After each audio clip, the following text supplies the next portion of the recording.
Welcome back to the Nice Talk Podcast. This podcast is produced by the AVID Elective students at Alcorn Middle School, where we highlight leadership, education, and positive choices. On Nice Talk, we talk with community leaders who are making a difference in education and in the lives of students. Today's guest has spent his career advocating for public schools and supporting students, families, and teachers. Before we get started, let's introduce your host. My name is Josiah Myers, and I'm an AVID student here at Alcorn Middle School. My name is Diari Smith, and I'm also an AVID student and one of today's hosts. Today, we are excited to welcome Mr.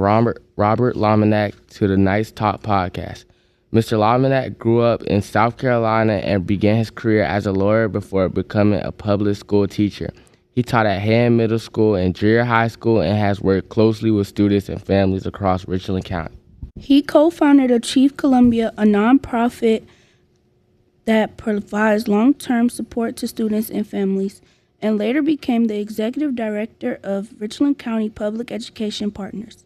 Mr. Lominack currently serves as the chairman of Richland One School Board, where he continues to advocate for strong public education. Thank you for joining us today, Mr. Lominack. We're excited to talk with you. Thank you all so much for inviting me. I can promise you this will be the absolute best part of my day. Before we jump into our main questions, we like to start each episode with an icebreaker so our listeners can get to know our guests a little better.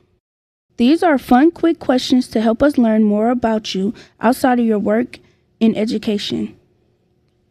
Thinking back to when you were in middle school, what was your favorite subject and why? All right, so middle school was a long time ago for me.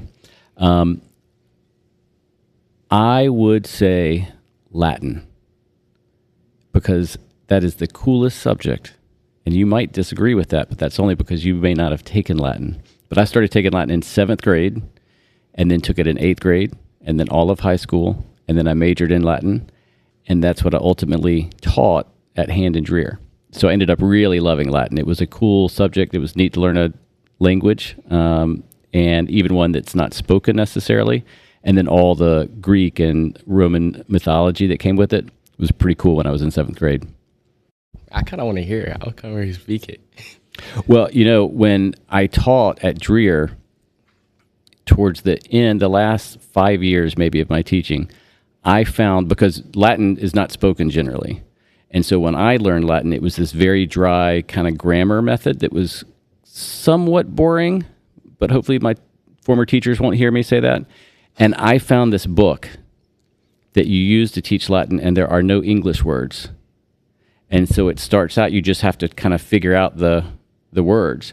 And so my students began to learn how to speak in Latin. And so we had a rule, and I can say this now because I'm not a teacher in the district, so I won't get in trouble, but we had a rule in my class that any time someone from the district administration walked into our classroom, we had to all speak in Latin until they left. And it was a lot of fun. And they had no idea what we were saying. If you could go back and give your middle school self one piece of advice, what would it be? Calm down and take it easy. I was sometimes a little bit overly stressed when I didn't need to be. And did you have a teacher who made a big impact on you when you were younger? And if you did, what did they do to make them that made them memorable? So, my middle and high school teachers, I had a number of teachers that were important, but I think I had a couple of teachers in college that were really integral to kind of changing or broadening my perspective. One was named Dr. Brockett, and he really pushed me to think about some things that I had not thought about. And it was because of that I ended up then spending a summer in D.C., and then that gave me some ideas about where else I wanted to live. And so I got a chance to live in some different cities and just see what other folks think and live, how they live. And so it was really cool just to have someone push me outside my kind of safe space a little bit. I feel like everyone needs a teacher that pushes them. Like that's like everything. Well, I think it's good that you say that, because sometimes being pushed is not super comfortable, And so sometimes in the moment, it might not feel great, but I think if you're open to it, you can kind of end up in some cool places. It's just like in sports and coaching, right? Sometimes coaches have to push their players to some difficult places, but ultimately, I think you end up in a better place at the end. School can be stressful sometimes. What is something you enjoy doing to relax or recharge after a long day? All right, so not many people know this, but 2026 for me is the year of running. And I have decided that I'm going to focus on running so much that I'm going to alienate most of my family and friends. And it has started. In fact, my youngest son, Ryan, was home from college this week, and he's already sick of me talking about running. So now I'm running about 5 days a week. So I ran this morning, and that's just a good way to start the day. Sometimes I will run at the end of the day, but usually I'm too tired and feel too old to get outside and run. But I try to start the day that way at least. Last icebreaker question. If you had to describe yourself using just one word, what would it be? Energetic, though I'm getting older by the minute. So hopefully in 5 years, I'll still be able to say energetic. Sometimes I've got too much energy, so I try to kind of tame it a little bit. But yeah, try to keep moving. I feel like I have a lot of energy too. Well, good. It's always awesome to have a lot of energy, and I found the challenge is just channeling it, right? Thank you for sharing that with us. Now that we know you a little better, let's talk some more about your career in law and education. You started your career as a lawyer and later became a teacher. Tell us a little bit about your work as a lawyer and how you made the decision to change your career to education. So I went to law school at a university in Boston and then moved to Washington, D.C. and lived there for 2 years and was part of a fellowship, and we were representing indigent criminal defendants. And what that means is we were representing criminal defendants who could not afford to pay a private lawyer. So I was basically sort of like a public defender. And after doing that for 2 years, I moved back to Columbia to work with an attorney here representing men on death row. And so I was representing folks who had been sentenced to death, and I was working on their appeals cases. And I would say the primary work I was doing was telling the stories of their childhoods, because every single one of them had had very difficult childhoods, and that it turned into very difficult at times when they were adults. But it was really to tell the stories of their childhoods, and that involved interviewing their teachers. And so, I had a client who grew up in Florida, and so I had to fly down to Florida a bunch of times and interview his teachers. And his case specifically was really touching to me because he had such a difficult childhood, and his teachers just didn't know. They had no clue what was going on at home, but they saw signs between 4th and 5th grade that things were not okay, because all of a sudden a straight A student with great behavior was not a straight A student anymore, and his behavior had really changed. But they didn't have the resources at the school to kind of identify what was going on in his life that was causing the problems. And I'll just never forget interviewing those teachers. I mean, 20 years later, they remembered him so vividly, and they just started crying, and they just said, what had happened to him. And they knew to ask the question which was what happened to him, not what was wrong with him, because they knew there was nothing wrong with him, but they also knew that there were some things that happened to him. And so that really got me interested in becoming a teacher. And so I think about a year or so, 2 years maybe, after that interview, I was teaching at Hand and Dreer. I feel like a lot of people don't realize, growing up and the people that's surrounded by you, it's going to affect how you are when you get older. And I think more people should really open up to realize that. Yeah, I think that's right. I mean, you can both impact folks around you, and then they can impact you. We'll talk about this, I'm sure, in a bit, but I appear in front of juvenile court judges right now. One of our judges often says to the kids that appear in front of him, you can tell how you're doing if you look and see how the people you hang out with are doing. And it's a really good way, because sometimes it's hard to tell how to really look into yourself and figure out how am I doing, but you can look and see how the friends are doing. And if the friends are kind of staying out of trouble and doing the right thing, most likely you are too. And I thought that's a good way to kind of remind yourself to look around. You work closely with students who face challenges both inside and outside of school. What do you think is most important for students to remember when things feel difficult? God, these questions, these are good. These are really good questions. I think a couple things. I think that things can get better. They don't always have to be difficult. But for some of our students and families, they're struggling because of lack of access to resources, because of poverty or other issues. And so I think what I'd like to say is there is help out there. I wish there was more of it, and I wish it was more easily accessed. But our schools have some of the best social workers that have ever walked on this planet, and they can do amazing work with kids and their families. So I've always tried to connect them to those special folks, and obviously other teachers and staff in the school buildings can really help families as well. So I think there's always help out there. Sometimes it can just be a little bit difficult to find the right match. Why do you believe staying focused on education is so important for students today? I told my students in high school, not every student loved Latin. I'll let you in on a secret. And of course, they also didn't like some of their other subjects, and then they loved some others. That's just how it goes, right? And what I said is that when they graduated high school, I did not care what they did.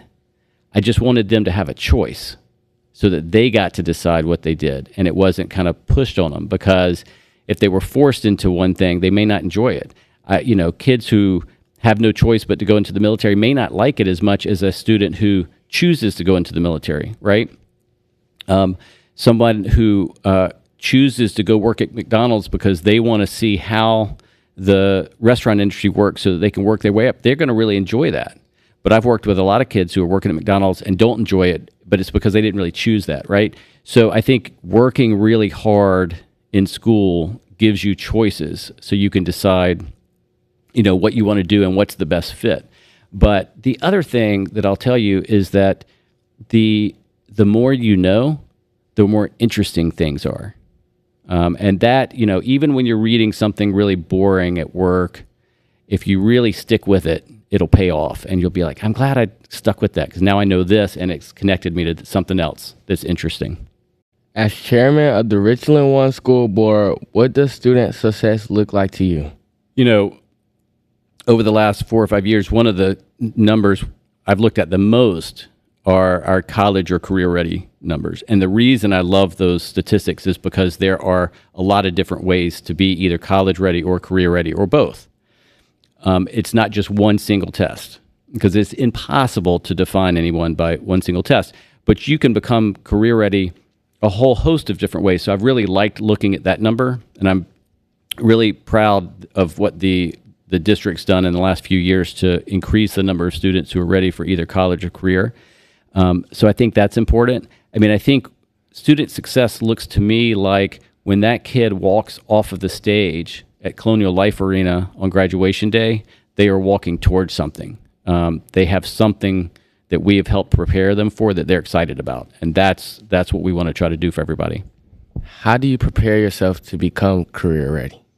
Well, thankfully, Richland One's got Hayward Career Center and Tech Center. So, we've got an option. And at that facility, we've got, from welding to diesel mechanic to all sorts of things that students can choose from to see if it's a good fit, right?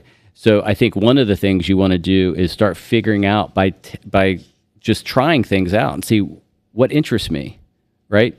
And you'll find a good fit, but always be open to changing, right? If you find something that you don't love while you're in high school, you've got time to try to find something else that you like more, or that you're stronger, better suited at, right? So use opportunities. And for some folks, that might not be Hayward, though. It might be get a college degree because whatever career you're interested in requires that or would be helped by it. So you just have to be open to that.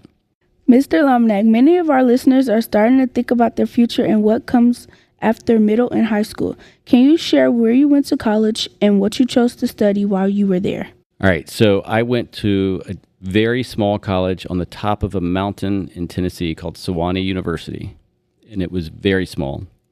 We had one traffic light. It was a blinking light. It wasn't even a real traffic light. It was 10,000 acres of some of the most beautiful geography that I've ever seen. And I'm going to tell you a secret, but you can't tell anybody. This is how I chose my major. I had taken Latin, as we talked about earlier, for 6 years already. And so I decided when I went to college that I would major in Latin because at some point it doesn't get any harder. It's not like math where every year it gets harder and harder. At some point Latin levels off and it doesn't get more difficult. And so I figured that that might be something that I could excel at since it would not get any harder. Some would suggest that I was being lazy, but I also had a minor in political science. So I did both of those. What was college like for you, and how was it different from middle or high school? Well, there's not the same structure. I mean, in some ways, it's a lot easier. Rarely did I have to get up and be at class by 8 like you do in high school. And more often than not, I didn't have any classes on Fridays. So some days I'd go to class for an hour and 15 minutes, some days maybe 3 hours. So there was a lot of free time. Now, the hard part of that was you still had work to do. So you had to learn how to manage all that free time and not put things off so late that you couldn't get it all done. So that was the challenge, but it was a nice challenge. I mean, it was nice kind of to have that lack of structure a little bit that we were so used to in high school. So do you feel like college makes students feel more free than high school? Yeah, in some ways. And of course, this was 30 years ago, so I don't know, or gosh, longer than 30 years ago. So I don't know if it's, I think a lot of colleges still are the same way in terms of the schedule. I mean, you still have a lot of free time. So I think it's a nice transition because it helps you learn how to kind of manage yourself. And that's going to be a skill you're going to need no matter what you do after college. So do you think college is the same from how it was back then to now? I mean, everything's a little bit different. I mean, a lot of the schedules are very similar because I'm thinking back to both of my kids' college schedules. But I think there's probably a little bit more structure. I mean, and it also depends. I mean, I went to a tiny liberal arts college on the top of a mountain. That's going to be very different than USC or Clemson or something like that. But there are a lot of similarities in terms of kind of the subjects and the schedules and everything. How did your college experience help you prepare for your work in education and leadership today? So I think the thing I took away, because obviously I majored in Latin, and so that helped me when I was teaching Latin, and so that subject matter that I learned was helpful. But more broadly, I think because of some of those professors I mentioned earlier, I learned to really try to think outside the box and be more open-minded than I was when I entered college. And I've tried to kind of maintain that because I think that's really important, especially in education, is to always stay open-minded. And also, as a member of the school board, to try to be open to new ideas and receptive to having those discussions. If you didn't major in Latin, what do you think you would major in? So, since I did a minor in political science and I was really interested in political science, but I had a really up and down experience. My first year, I got the highest grade of anyone in the class as a first year, and that included some folks who were juniors and seniors. So I was really proud of that. And so I thought, well, I've got political science down. I'm going to ace all of my future political science classes. And then 2 years later, I took a political science class from that exact same professor, and I barely made a B-. I struggled. And I don't know, I still to this day don't know why I had so much trouble with that class, but I did. So I probably would have majored in political science. Like everybody has their ups and downs. So. Well, that's right. And the fact that I still remember it, it says how much sometimes I carry that stuff around. But yeah, I think that's, sometimes you got to let go. Maybe 35 years later, it's time for me to let go of that B- or whatever it was. But yeah, you're right. You're not going to always ace everything. And that's a good thing to remind people of. May I ask another question? Of course. What does political science mean for the people who are more interested in it to know what it's about? Ooh, that's a good question. How can I define political science? So I think, but there'll be a political science person that hears this and will correct me a little bit, I'm sure. But it's the study of, it's the study of the science of politics. It's the study of kind of the systems that different countries use to govern themselves. And the class that I really struggled in was, I think, Central and South American political science class. And the class that I really did well in was it was about America and our politics. And the paper that I was asked to write was about the death penalty. And that was the first time I'd ever had to think about the death penalty. And that was one of the things that really opened my mind to things that I'd never thought of before. But it was, it's the study of kind of the different political systems and structures and how they worked in various parts of the world. What advice would you give students who may one day want to attend college or continue their education after high school? Work really, really, really hard in high school. I mean, really push yourself. Read a lot. I mean, read a lot. You can never read too much. And, I know everybody's using AI, and AI is going to be an important tool for folks in the future.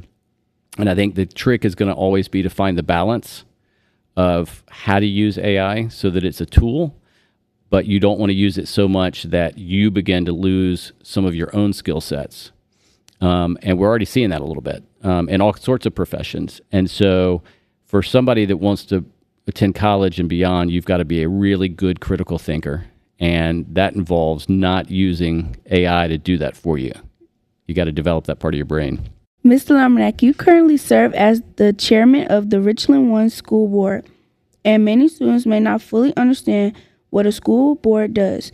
Can you explain what the role of a school board is and why school boards are important to public education? All right, so school board's main role is to kind of set the priorities for the school district and create the policies that help kind of move those policies forward, okay?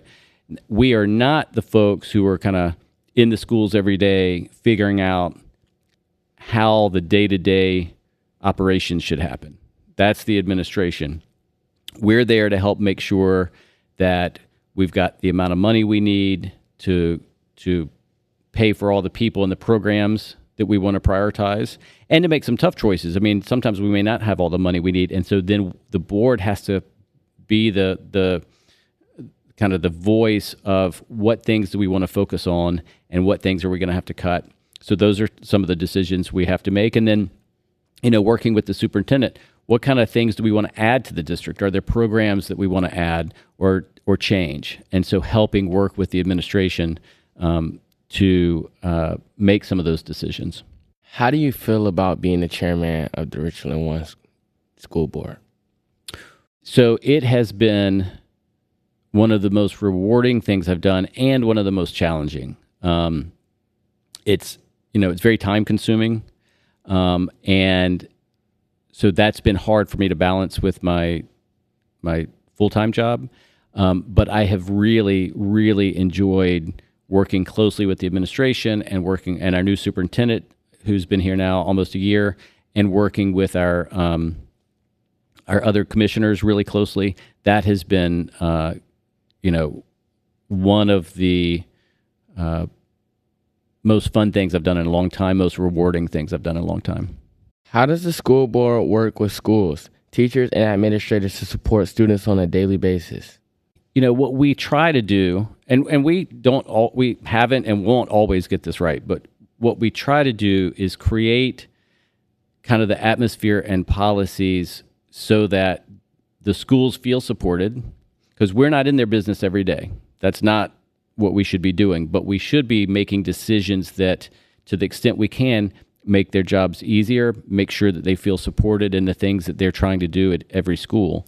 And, it's hard because sometimes, because we're not in the schools every day, we have to make sure we're getting as much information as we can so that those decisions are having the impact we think they are. And we don't want to have unintended consequences. We don't want to make a decision that we think is helping teachers, and then after we make the decision, we hear from teachers and say, no, that's the opposite of what we wanted, or here's why that's not working. And so we really try to make sure we're getting a lot of information before we make some of those decisions that are going to impact schools every day. When the school board is making decisions, what are some main things you think about to make sure students are being supported both academically and personally? Students cannot feel supported unless they have teachers and staff at the schools, period. And so no matter what we do as a board, we've got to make sure we're doing everything we can to attract the best teachers, to attract the best staff, and make sure we've got them in the right places in all of our schools. And, one of the things that I mentioned earlier, and I've also talked about as commissioner, is, having non-teachers in the school is very, very important, because teachers are not trained to do it all, don't have the time to do it all. So we need school psychologists, school guidance, school counselors, social workers to help provide that out-of-classroom support, so that by the time a kid walks into that classroom, they're ready to learn, they're ready to participate and enjoy that class. And so as a school board, we've got to make sure we're doing everything we can to ensure that all of the schools have all the people they need to provide that support. What are some examples of decisions the school board makes that directly impact students in classrooms and school buildings? Well, certainly, what programs we want to focus on. For example, how many Montessori programs we want to open, or how many foreign language programs we want to support. Balancing our budget, but keeping in mind that student-to-teacher ratio, because obviously the fewer students in the classroom, the more supported students can feel sometimes. That's something the board's always trying to think about, because it's all about having enough money to make sure you can have enough teachers and support staff. And like going back to what I said a minute ago, thinking about folks that aren't teachers. I mean, for a while we were hiring hall monitors, and some schools still have them. Those can be really important folks who can develop relationships with kids and help de-escalate a situation before it gets out of hand. And that helps everybody in that school. And so making sure that we're thinking about that. Sometimes students may feel like they don't have a voice in big decisions. How can students share their thoughts or concerns in a respectful and appropriate way with the school board? Well, you can always send us an email or a letter. I've gotten some letters from elementary school students recently. One was about starting the school day later in the day, because they start early in elementary school. And one was about being able to use their fidget toy. And so we do actually read those and take those very seriously. So you can always email or write us, and we will make sure all the board members read it and think through it. Now, it does not always mean we can meet that request. I mean, the students asking for the school day to start later, and I would like that too in a lot of ways, but there are a lot of things that go into that, and so changing that is very difficult. But yeah, we'll always listen, and Dr. Walker is doing a ton of work. In fact, I think today he's meeting with the superintendent's student advisory group. He's doing a lot of work with students and meeting with folks and making sure he's hearing from them. And if you watch our school board meetings now, the superintendent's report is mostly a student on video giving the superintendent's report. It's really impressive. What are some ways students can support the work of the school board and help create positive schools and strong communities? Well, I mean, I just want y'all and all students to, do their best and focus as much as they can and help pick up someone when they need help being picked up, and because you'll need that too at some point. I don't want you to be worried about the school board and helping us, because our job is to help you. I want y'all and students to just worry about going to school, doing whatever stuff you're supposed to do after school, helping your parents, helping whoever you live with, helping your siblings. So that's, students just doing everything they can to be successful. That's going to help us more than anything, and that's what you should be worried about anyway. I don't want to add any more extra worry for students. We'll be okay. And for some students who are struggling with being successful, what do you think are some ways they can improve on that? Well, I mean, there's so many reasons that students might be struggling to be successful, and some of those reasons are outside their control. Now, it doesn't mean they can't get help dealing with those. But, I think being willing to reach out to folks at the school, try to find some adult that they can confide in, because that person can often help connect them to resources that can help either them or their family. So I think being open to that can be really helpful. But sometimes students are just making not the best decisions. I mean, we've all done that. So I think, students who are in that group need to really think about, who am I hanging out with? What am I doing after school? What can I do to keep myself busy, keep myself out of trouble? Think about things like that. Finally, what message would you like our students to remember about their role in public education and how their voices and actions matter? You are part of, I think, one of the most important aspects of our daily lives. And I think public education, without it, I do not know where we would be. And, obviously over the last number of years, there have been increasing questions about how useful and important public education is. And so, I hope that students will begin to realize what an awesome opportunity it is, and try to take advantage of it as much as you can. Find the things that you can get out of it and really get those out of it. Make these schools work for you, but that means you're going to have to put in a lot of work too, right? But really try to appreciate how cool the idea of a place that every single person has the right to go to is, right? And to appreciate the diversity that brings. Thank you for helping us better understand the role of the school board and how students and school leaders can work together. Before we close today, we want to know, what advice would you give middle school students about making good decisions both in and out of school? Middle school, and I was a middle school student, and then I taught middle school for just a little bit, and it is a tough time. Socially, everybody's trying to find their place. Academically, you're starting to try to find your place, trying to develop hobbies outside of school and sports and things like that. I would say, take deep breaths a lot, because that can keep you out of some troubles once in a while. And, don't worry about always trying to go with the crowd. Kind of find your own lane and enjoy who you are and what lane you're in. And you'll find, I think you'll find some success and happiness in that lane. And one last question, just to keep you thinking. What are some positive habits students can start building now to help them later in life? All right, so before I answer that question, I want to tell you all that I've spoken to a lot of people, and I've even been on some podcasts. I have never had questions like this. These are some of the deepest, most substantive, and difficult questions I've ever had to answer. So y'all should be proud of yourselves. I mean, seriously, these are really, really excellent questions. And if you've seen me pause, it's because I'm really having to think. And that's a testament to you all. Positive habits, sometimes you'll hear people talk about learning how to organize and create some structure for your lives. And I would say a positive, that's all great.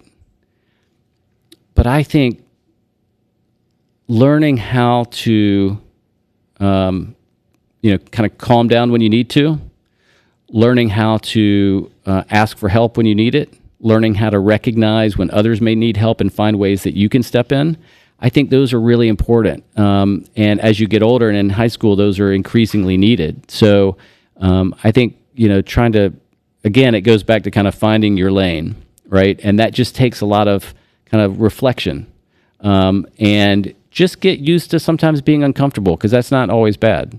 Thank you so much, Mr. Lominack, for taking the time to talk with us and for the work you do to support students and education. This has been episode 4 of the Nice Talk podcast, produced by the AVID Elective students at Alcorn Middle School. That's it from the roundtable. Until next time, keep the conversation going, stay curious, keep learning, and keep showing up. We'll catch you in the next episode. Nights out.